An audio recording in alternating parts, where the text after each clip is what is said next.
Let people write bad fan fiction.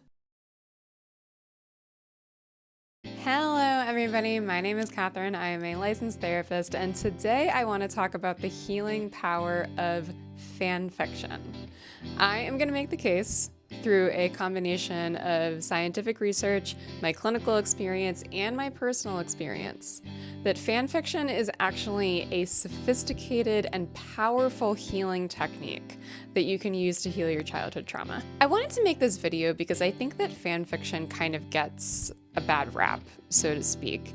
It's seen as something that is unserious, juvenile. People who write it can often be seen as being kind of cringy or sycophantic or pathetic in some way, and I want to redeem fan fiction in this video. I want to make the case for it. If you are somebody who writes fan fiction and you want to feel less embarrassed about doing so, I got you. If you are somebody who does not write fan fiction but you kind of want to try it, let me make the case for why you should, or why you might want to. So without further ado, let's get into it. My name is Catherine, I'm a licensed therapist, and this is Nerd Therapy. So in order to make the case for why fan fiction is therapeutic, I first need to tell you about a modality of therapy called EMDR. EMDR stands for eye movement desensitization and reprocessing. It is a modality of therapy that has been studied pretty extensively. It has been found to be actually more effective than Prozac in treating both depression and PTSD. So it's a very powerful intervention. Basically, what happens during EMDR therapy is that the therapist uses some form of what's called bilateral stimulation, and that means that you are stimulating both sides of the body in some way. So that can be done where the therapist is moving their fingers back and forth like this, and the client is following with their eyes. It can be done through tapping on alternate sides of the body. It can also be done by wearing headphones and having sounds playing in alternating ears. While that bilateral stimulation is happening, the therapist guides their client in reprocessing a memory. What does that mean? Well, if you're in therapy, it probably means that you've had some experiences in your past that have led you to develop some kind of negative belief about yourself. Or it could mean that you are kind of stuck in your past experiences and having trouble moving forward from them. So in EMDR, when we reprocess a memory, it means that we are lighting up that neural network where the memory is living and going in and making it a little bit more pliable so that we can now think about it in a new way, experience it in a new way, so that you can let go of those negative beliefs that originated in that memory and hopefully come out of it with a meaning that is more adaptive and more healthy. What the hell does all this have to do with fan fiction, Catherine? I'm getting to it. Stay with me. During EMDR, sometimes as therapists, we do something called interweaves. An interweave is basically when you are injecting something new into the processing in hopes of leading it in a more positive direction. So sometimes when we are going back into these memories, we get really stuck in whatever the negative belief is about ourselves, whether that's I'm helpless, I am worthless, I'm stupid, whatever that negative belief is, we can get kind of trapped in it and have a lot of difficulty with clearing it out and moving towards something healthier.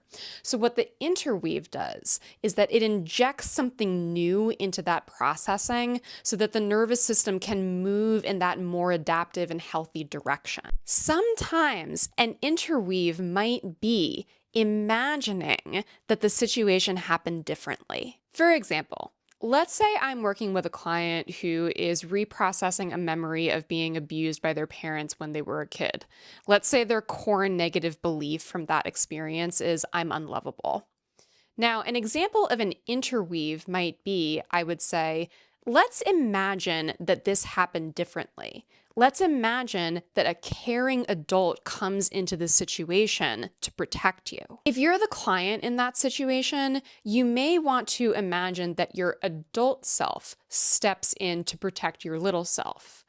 Or another option is that you could imagine somebody different coming in to protect the little you. That could be somebody from your life who was a supportive adult figure for you, or it could even be a fictional character. Now, this might seem really corny, and it is, but it works.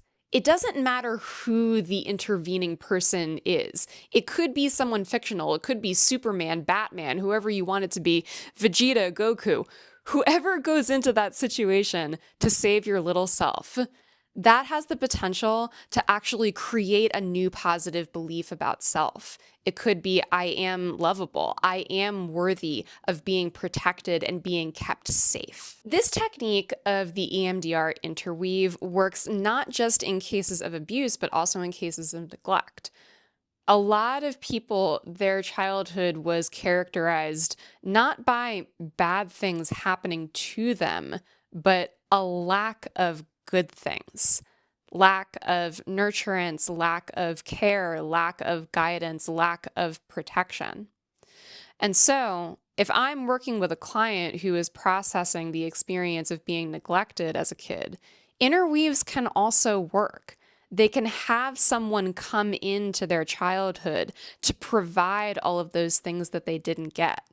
And again, it doesn't matter if they're imagining a real person or a fictional person coming in to help them. The effect is still the same. Is it starting to make sense how this could be connected to fan fiction? I was sitting in an EMDR training about 3 months ago watching the presenter do a demonstration of an interweave, and it just hit me all of a sudden. I was like, wow, fan fiction is one long EMDR interweave without the EMDR. Fan fiction is a space, a practice where you get to write the story differently.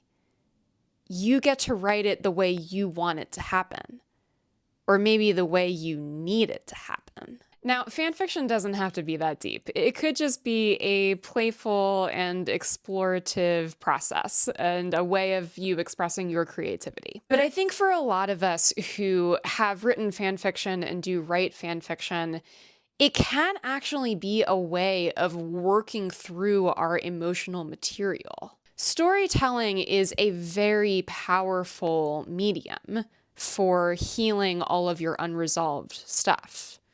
Maybe you need to tell a story where somebody swoops in to rescue you. Or maybe you need to tell a story where you are the strong one. Maybe you see yourself in one of the characters that you're writing about, and you need to feel empowered by being the hero of the story. Maybe you need to tell a story where you have a different family. There's an exercise we do in EMDR that's called Ideal Parents, where you get to actually create your ideal mother and your ideal father. Maybe you've been doing that for yourself through writing fan fiction. Those of you who are out here writing ships and writing stories about the lives that the characters are living after the canonical story arc ends, maybe that's cathartic for you. Because you're like, I would love for Aang and Katara to be my parents because they are so wise and nurturing and caring. You may not be consciously saying this to yourself. This may be happening on a subconscious level. Another thing that you might do through fan fiction is you may get to kind of have experiences from your youth that you missed out on because of the environment or the family that you grew up in. So, for example, if you had really strict and overbearing parents and you felt the need to be the good kid in order to not cause any trouble, it might feel cathartic for you to write a story about a character who gets to be the troublemaker. Or even more than that, a character who gets to be the troublemaker and still be loved. Whether you're writing from the I perspective or you're writing from third person, I really don't think that matters. I think that if you identify with the character or characters, you are still getting that emotional experience as you are watching them live through something. By giving the characters the experience that you think they need to have, you're also kind of giving that to yourself. Now, you may be wondering, how does this actually make a real difference therapeutically? Like, this is all made up, it's all imagined. So, can it really have that much of an effect? Let's talk about the nervous system for a moment. You may have seen this clip of Deepak Chopra talking about how the brain doesn't actually know the difference between a real experience and an imagined experience. In this context, he's talking about how when we think of negative experiences, we're having the same physiological response as if a negative experience is actually happening to us. So, for example, if you're thinking about getting fired from your job, then that's going to be setting off the emergency alarm in your amygdala. You're going to have all of this cortisol and adrenaline running through your body just from thinking about it, not even from the thing actually happening to you. It's just thoughts going on inside your head, but your nervous system is having a real reaction. Now, the kicker is that it also works the opposite way. When we think about positive experiences, we can get the same physiological effects of the positive experiences actually happening to us. There are several studies that back up this idea that imagining something has an equally powerful effect as the thing actually happening to us. There was a study done in 2018 at Mount Sinai that found that when people imagined a negative stimulus, it was just as effective as if they actually experienced the negative stimulus when they were doing an exposure therapy style treatment for reducing their negative reactions to something. One study found that just imagining moving your little finger could actually increase the real strength of that little finger, even if you weren't moving it. There was another interesting study that found that people that imagined eating a lot of sweets later ate less sweets when they were actually presented with them. So that reinforces this idea that imagining doing the thing kind of creates the same satiating experience as actually doing it. So even if something is not happening in reality, there are still real changes that are happening in your body and in your nervous system when you're thinking about something. In EMDR, when we light up that neural network where your traumatic memory is being stored, and we inject in an imagined experience of being rescued, being protected, being cared for, that will actually help your inner child to feel like they are no longer helpless, they are no longer abandoned. They can actually believe that they are worthy of being protected and loved. The inner child no longer feels stuck in this state of fight or flight. The nervous system finally comes to a point where it believes that safety has been achieved. So here I make my case that fan fiction can be profoundly healing. You can create a new internal sense of being strong, being powerful, being respected, being guided by a wise mentor. You can make mistakes and be forgiven. You can have the space to learn lessons on your own time. You can redo the phases of childhood and teen development that you missed out on, either because your life was too chaotic and messy or because it wasn't safe to be yourself. And you might be wondering, can't that just be done through normal writing? Does it have to be fan fiction specifically? And no, it doesn't. But I'm talking about fan fiction here primarily because A, I want to redeem its reputation, and B, I actually think that fan fiction is a more accessible form of writing for a lot of people. Not everybody has the skill of creating their own characters, but writing about characters that already exist may feel a lot easier and like a better entry point for somebody who wants to engage in this kind of creative expression. When doing EMDR work, I have noticed that most people find it easier to use a person or a character that already exists rather than creating somebody completely from scratch. It's very hard to completely invent your ideal mother, especially if your own mother was not great. You don't really have an idea of what you would want to create in an ideal parent. But if I ask you to choose a character from a book, from a movie, from a TV show, who you would want to be your mother, that may be an easier question to answer. By the same token, when I ask somebody, what qualities do you really want to embody as a person? That's kind of a hard question to answer. But if I ask, which fictional character would you want to be? Which movie would you want to be the main character of? Or which book or which TV show?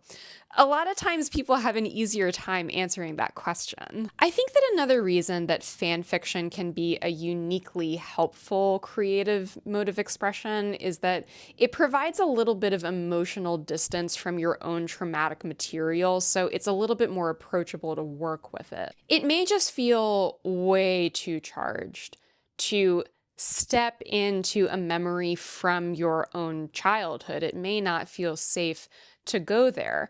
But if there's a character in a story who you really identify with, and they've been through something kind of similar to what you've been through, or their emotional journey is very similar to the one that you are on, then it may be more approachable to think about that character's story as opposed to thinking about your own. Again, you may not have consciously realized that that was what you were doing when you decided to write that fanfiction story.